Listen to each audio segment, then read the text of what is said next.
ओम शांति। 14 जुलाई 2026 के ईश्वरीय महावाक्य पहले सुनते हैं मुरली के मुख्य पॉइंट्स। बाबा ने कहा, मीठे बच्चे, तुम्हारा कल्याण है याद की यात्रा में, इसमें थक नहीं जाना। थकने का मतलब है देह अभिमानी बनना। अपना याद का चार्ट बढ़ाते रहो। भले 8 घंटा शरीर निर्वाह करो, फिर 8 घंटा आराम भी करो, लेकिन बाकी 8 घंटे इसमें दो, अर्थात याद और सेवा में लगे रहो। फिर बाबा ने कहा, इस दुनिया से बिल्कुल मोह हटा दो। यह तो कब्रिस्तान होनी है। धंधाधोरी या बच्चों आदि के चिंतन में मरेंगे तो मुफ्त अपनी बर्बादी कर देंगे। शिव बाबा को याद करेंगे तो बहुत आबादी होगी। कोई बीमारी आदि आए तो फिक्रात नहीं करनी चाहिए, क्योंकि इससे भी विकर्म विनाश होते हैं। धर्मराज के डंडे खाने से तो बीमारी अच्छी है ना। लास्ट में बाबा ने कहा, बाप से व पढ़ाई से कभी रूठना नहीं है। रूठेंगे तो 21 जन्म के लिए अपनी ही तकदीर से रूठ जाएंगे। तुम्हें सर्विस बढ़ाने की युक्तियां निकालनी है, लेकिन कभी ये अभिमान ना आए कि मैं इतनों को समझाता हूं। और अब सुनते हैं महावाक्यों को विस्तार से। मुरली का सार, मीठे बच्चे, याद की यात्रा में कभी थकना नहीं। देह अभिमान के तूफान थकाते हैं। देही अभिमानी बनो तो थक दूर हो जाएगा। प्रश्न, कौन सा संस्कार 21 जन्मों की श्रेष्ठ तकदीर को बिगाड़ने वाला है? उत्तर, अगर किसी में रूठने का संस्कार है, बाप से व पढ़ाई से रूठ जाते हैं, तो 21 जन्मों की तकदीर बिगड़ जाती है। इसलिए बाबा कहते, मीठे बच्चे, देह अभिमान के वश कभी भी यह उल्टा नशा नहीं चढ़ना चाहिए कि मैंने इतनों को समझाया, इतनी मदद की, देखो बाबा कितनी बड़ी अथॉरिटी, फिर भी कितना निरहंकारी है। इसलिए सी फादर। गीत है, रात के राही थक मत जाना, सुबह की मंजिल दूर नहीं। ओम शांति। मीठे मीठे सिकिलधे बच्चों ने गीत सुना, और जो योग युक्त सर्विसेबल बच्चे हैं वह इसका अर्थ झट समझ लेते हैं। हम रात के राही अर्थात ब्राह्मणों की अब रात पूरी हुई है। भक्ति मार्ग को रात कहा जाता है। आधा कल्प रात का पूरा होता है। हद का भी दिन और रात है। यह फिर ब्राह्मणों का आधा कल्प दिन और आधा कल्प रात होती है। इस समय जबकि बाप आते हैं तो अंधियारा है। प्रभात होने का पहला पूर्व है, सवेरा हो रहा है। बच्चे जानते हैं। अब बाप कहते हैं, मीठे मीठे बच्चे, याद की यात्रा में थक नहीं जाना। जैसे जिस्मानी यात्रा होती है, आगे पैदल जाते थे, बहुत धीरे धीरे, बीच बीच में मंजिल बनी रहती है। मालूम रहता है हमको फलानी फलानी मंजिल पर ठहरना है। आगे बहुत श्रद्धा से पैदल जाते थे, उसमें बड़ी मेहनत है। अब यह तो बहुत सहज है। इसको कहा जाता है सहज याद व योग। सिर्फ बाप को याद करना है। थकने का मतलब ही है देह अभिमानी बनना।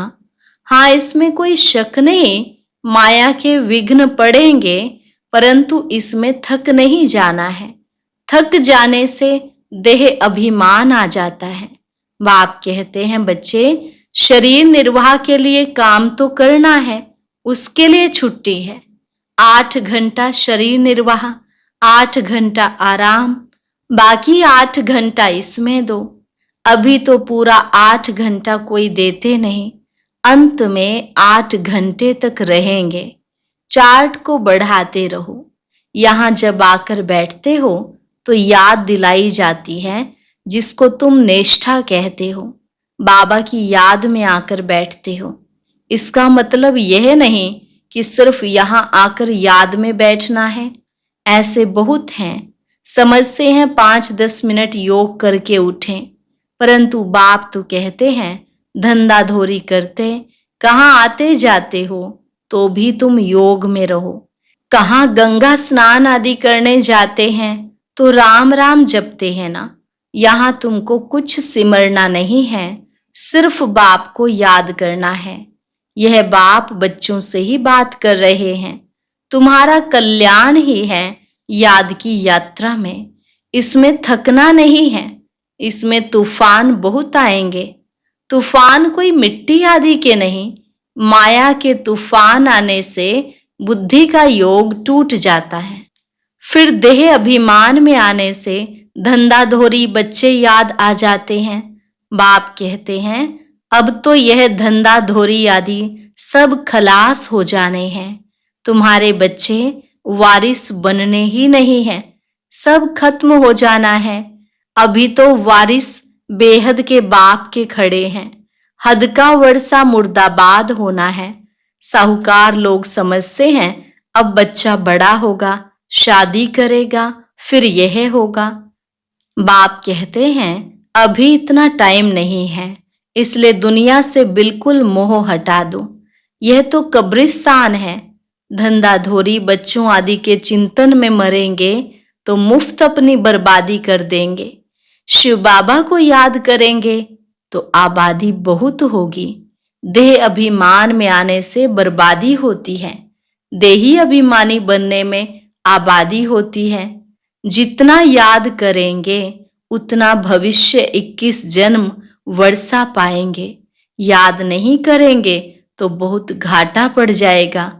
वह फिर कल्प कल्पांतर के लिए हो जाएगा। इतनी बड़ी घाटे की बात है। ख्याल करना चाहिए हम पूरा वर्षा कैसे पाएं। धन की भी बहुत लालच नहीं रखनी चाहिए। टू मच में नहीं जाना चाहिए। कोई देवाला मारते हैं तो बहुत फिक्रात हो जाती है। शिव बाबा को भूल जाते हैं। फिर दोष रखते हैं कि ज्ञान में आए हैं तब देवाला मारा है, बीमार हो पड़े हैं। यह कभी नहीं समझना चाहिए। बीमारी आदि होती है, यह तो कर्म भोग है।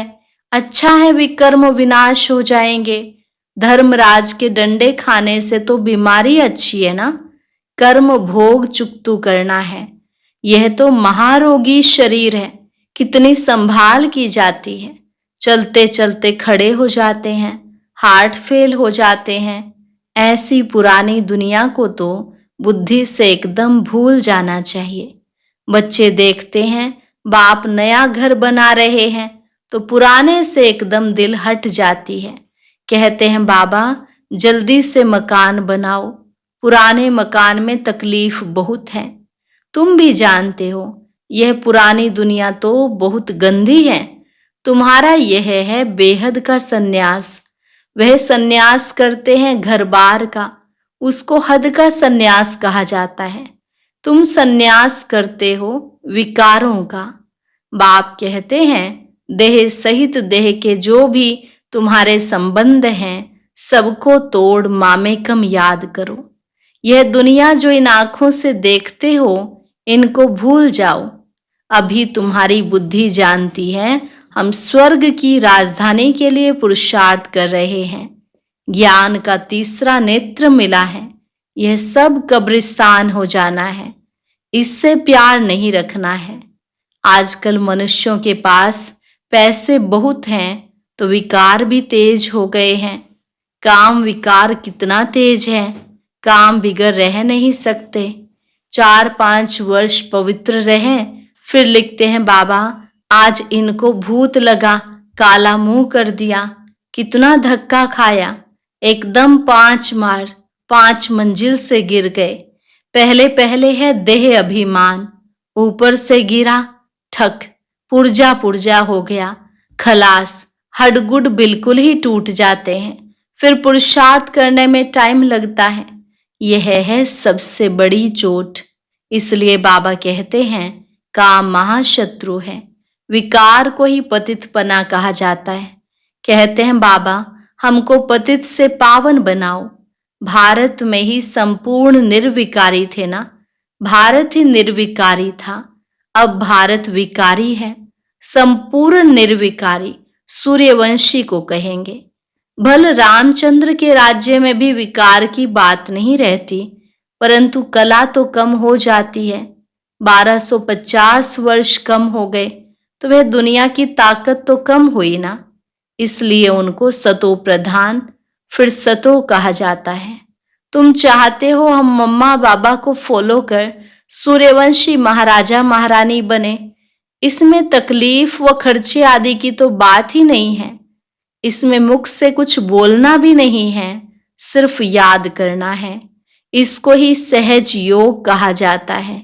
इसमें बड़ी मेहनत चाहिए। बाबा के आगे तो सब महारथी हैं। इसमें योग पूरा चाहिए, तब कुछ तीर लगे। योग बल है ना, योग की बहुत कमी है। विघ्न भी योग में बहुत पड़ते हैं।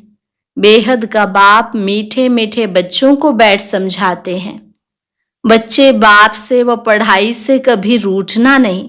रूठेंगे तो 21 जन्म तकदीर से रूठेंगे। बड़े अच्छे अच्छे बच्चे भी रूठ पड़ते हैं। नशा चढ़ जाता है देह अभिमान का। मैंने इतनों को समझाया है, देह अहंकार आने से गिर पड़ते हैं। इसमें अहंकार नहीं आना चाहिए। शिव बाबा को कोई अहंकार है? कितना निरहंकारी है, और है कितनी बड़ी अथॉरिटी। कहते भी हैं मैं साधारण तन में साधारण घर में आता हूं, साहूकार के घर में थोड़े ही आता हूं। तो अब बच्चों को जागना है। बाबा युक्तियां तो बड़ी अच्छी बतलाते रहते हैं, तुम बच्चों की ही देरी है।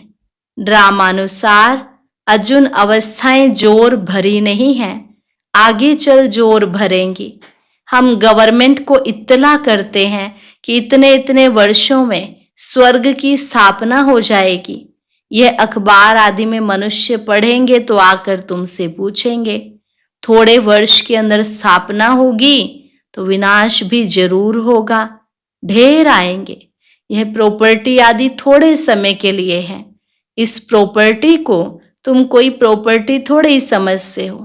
तुम जानते हो यह तो थोड़े रोज के लिए है। यह मकान आदि रहने के लिए बनाए हैं, क्योंकि मधुबन में बहुत बच्चे आते हैं रिफ्रेश होने के लिए। हेड ऑफिस मधुबन है। आज तुम क्या करते हो, कल क्या करेंगे। यहाँ तपस्या करते हो, फिर दिल्ली वृंदावन आदि में जाकर राज्य करेंगे। हमारा यादगार कैसे खड़ा है, यह अच्छी रीति दिखाना है। जो काम हम अभी कर रहे हैं 5000 वर्ष पहले भी किया था। पहले पहले शिव बाबा के मंदिर बनाते हैं, बाकी देलवाड़ा मंदिर आदि तो बाद में बने हैं। बुद्धि से काम लेना होता है। देलवाड़ा मंदिर का भी हिसाब निकाला जाए तो निकल सकता है। पूरा हमारा यादगार है। तुम जानते हो यह स्थापना का यादगार है। तुम मीठे मीठे बच्चों को बहुत खुशी होनी चाहिए। यह सब सर्विस बढ़ाने की युक्तियां निकालनी है। राम गयो रावण गयो, जिनका बहु परिवार है। रावण का देखो कितना बड़ा परिवार है, राम का कितना छोटा परिवार है। गायन राइट है, परंतु कोई समझ नहीं सकते हैं। बाप बैठ समझाते हैं तो भी निश्चय नहीं बैठता है। रावण का परिवार मतलब सारी दुनिया जो भगवान को नहीं जानती। राम का परिवार अर्थात शिव बाबा का परिवार हम सभी बच्चे। शरीर निर्वाह अर्थ भी कर्म तुमको जरूर करना है। हाँ, जो सर्विसेबल बच्चे हैं पांडव, वह तो गवर्नमेंट से पालना ले सकते हैं। उनकी सारी संभाल हमको करनी पड़े। अवस्था बच्चों की ऐसी होनी चाहिए। बाबा की याद में इस दुनिया को सब कुछ भुलाना है।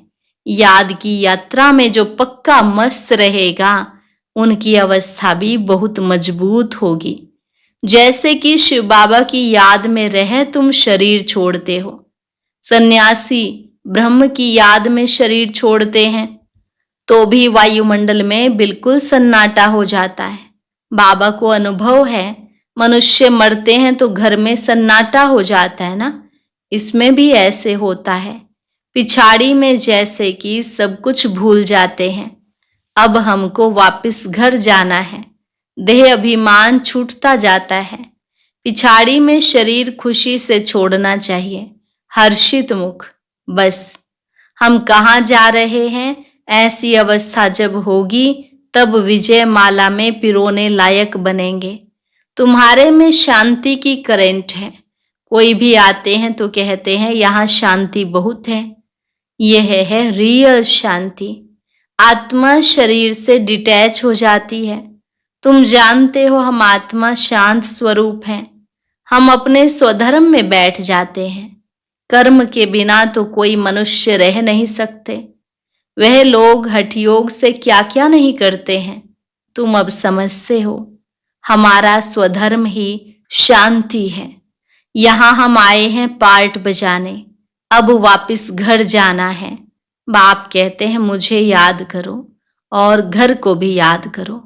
बाप को याद करने से वर्षा मिलेगा। बाप कहते हैं मुझे भी घर में याद करो। यहाँ तो मैं टेम्परेरी आता हूँ। तुम्हारी बुद्धि शांति धाम में टिकनी चाहिए, बाबा की याद में। घर का भी वर्षा लेना है ना। वह है आत्माओं का घर। यह है जीवात्माओं का घर। अपने घर को भी नहीं भूलो, बाप को भी नहीं भूलो। बाप को याद करने से ही पवित्र बन घर चले जाएंगे। ज्ञान को धारण करने से फिर राजाई करने आएंगे नई दुनिया में। जितना हो सके औरों को रास्ता बताते जाओ। Always see father. तुम जानते हो बाप ने क्या किया। सब कुछ माताओं को दे दिया। उसने ही डायरेक्शन दिया कि सब कुछ माताओं की सर्विस में लगाओ। एक को देख दूसरों ने फॉलो किया, स्वाहा हो गए। परंतु फिर जब टिक भी सके ना, ड्रामा अनुसार भट्टी भी बननी थी। पाकिस्तान हिंदुस्तान हुआ। तुम्हारी भट्टी पहले शुरू हुई पाकिस्तान में। तुमने नदी को क्रॉस किया। शास्त्रों में तो क्या क्या बातें लिख दी हैं, प्रैक्टिकल में तो अब तुम सुनते हो ना। फिर कल्प बाद तुम ही सुनेंगे।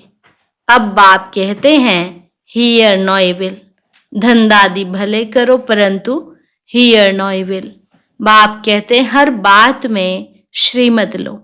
बाबा इस हालत में हम क्या करें, तो बाबा सब बता देंगे। कोई भी बात पूछनी हो तो तुम बाबा के पास आओ। तुम डरते क्यों हो? कदम कदम पर पूछना है। श्रीमत पर चलने से कदम कदम में पदम है। तुम्हारा सेकंड बाय सेकंड जो पास होता है उसमें पदम है। तो कितनी कमाई हो रही है। अच्छा, मीठे मीठे सिकिलधे बच्चों प्रति माता पिता बाप दादा का याद प्यार और गुड मॉर्निंग। रूहानी बाप की रूहानी बच्चों को नमस्ते। रूहानी बच्चों की रूहानी बाप दादा को नमस्ते नमस्ते। Good morning. शुक्रिया बाबा, शुक्रिया। धारणा के लिए मुख्य सार। पहली पॉइंट, विजय माला में पिरोने के लिए इस शरीर से डिटैच होने का पूरा पूरा पुरुषार्थ करना है। देह अभिमान को छोड़ते जाना है। इस दुनिया को बुद्धि से भूलना है। टू मच धन की लालच में नहीं जाना है। बाप की याद के सिवाय दूसरा कोई चिंतन ना रहे। कभी भी बाप से व पढ़ाई से रूठना नहीं है। वरदान, मालिकपन की स्मृति द्वारा हाईएस्ट अथॉरिटी का अनुभव करने वाले कंबाइंड स्वरूपधारी भव। मालिकपन की स्मृति द्वारा हाईएस्ट अथॉरिटी का अनुभव करने वाले कंबाइंड स्वरूपधारी भव। पहले अपने शरीर और आत्मा के कंबाइंड रूप को स्मृति में रखो। शरीर रचना है, आत्मा रचता है। इससे मालिकपन स्वतः स्मृति में रहेगा। मालिकपन की स्मृति से स्वयं को हाईएस्ट अथॉरिटी अनुभव करेंगे। शरीर को चलाने वाले होंगे। दूसरा, बाप और बच्चा शिव शक्ति के कंबाइंड स्वरूप की स्मृति से माया के विघ्नों को अथॉरिटी से पार कर लेंगे। स्लोगन, विस्तार को सेकंड में समाकर ज्ञान के सार का अनुभव करो और कराओ। विस्तार को सेकंड में समाकर ज्ञान के सार का अनुभव करो और कराओ। अव्यक्त इशारे ज्वाला स्वरूप स्थिति में रहे शक्तिशाली याद का अनुभव करो। पाप कटेश्वर व पाप हरणी तब बन सकते हो जब याद ज्वाला स्वरूप होगी। इसी याद द्वारा अनेक आत्माओं की निर्बलता दूर होगी। इसके लिए हर सेकंड, हर श्वास बाप और आप कंबाइंड होकर रहो। कोई भी समय साधारण याद ना हो। स्नेह और शक्ति दोनों रूप कंबाइंड हो। अच्छा, आज का अव्यक्त ज्ञान मोती सुनने के लिए ऊपर दिए गए बॉक्स पर क्लिक करें। अगर बॉक्स दिखाई नहीं दे रहा है तो ऊपर जो कॉर्नर में शो लिखा हुआ है उस पर क्लिक करें।